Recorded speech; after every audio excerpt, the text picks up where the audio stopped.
شعبان جب داخل ہوتا تھا تو اللہ کے نبی صلی اللہ علیہ وسلم جب شعبان کا چاند دیکھتے تھے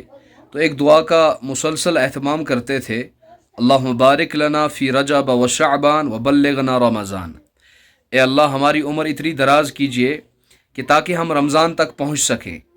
اور اس میں عام معمول اللہ کے نبی صلی اللہ علیہ وسلم کا حضرت عائشہ رضی اللہ تعالیٰ عنہ کے حدیث کے مطابق، حضرت عائشہ رضی اللہ تعالیٰ عنہ روایت کرتی ہے کہ رسول اللہ صلی اللہ علیہ وسلم کا شعبان کے مہینے میں ایک معمول ہوتا تھا کہ آپ روزے رکھتے تھے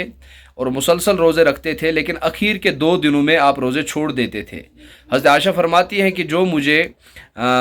جو مجھے روزے چھوٹ جاتے تھے، اکثر چھوٹے ہوئے ہوتے تھے، تو ان روزوں کو میں اللہ کے نبی صلی اللہ علیہ وسلم کے ساتھ شعبان کے مہینے میں ادا کیا کرتی تھی، اور مجھے بھی آسانی ہوتی تھی کیونکہ اللہ کے نبی صلی اللہ علیہ وسلم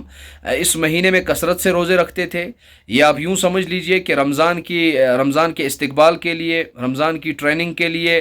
رمضان کی تیاری کے لیے، رمضان کے استقبال کے لیے۔ تو ہمیں بھی چاہیے کہ موقع ملے، جب بھی ہفتے میں، 2 ہفتے میں، 15 دن کے بعد یا کسی بھی دن اگر موقع ملے، اللہ توفیق دے، تو ہمیں چاہیے کہ ہم روزہ رکھیں اس میں۔ یا اگر ہمیں کبھی کوئی قضا روزہ ہو گیا ہے اور جس کی ادا ابھی تک ہم نے نہیں کی ہے، تو اس مہینے میں ہم ان قضا روزوں کو بھی ادا کر سکتے ہیں۔ اور سنت کے مطابق حکم یہی ہے کہ آخری 2 دنوں کو روزہ چھوڑ دینا چاہیے، تاکہ جب 2 دنوں کے بعد رمضان کا چاند نظر آئے گا، اصل میں اس میں حکم کی تعمیل ہے، اتباع اس میں یہ ہے کہ اللہ کے نبی صلی اللہ علیہ وسلم نے مسلسل شعبان کے پورے مہینے روزے نہیں رکھے، بلکہ آخر کے 2 دنوں میں روزہ چھوڑ دیا۔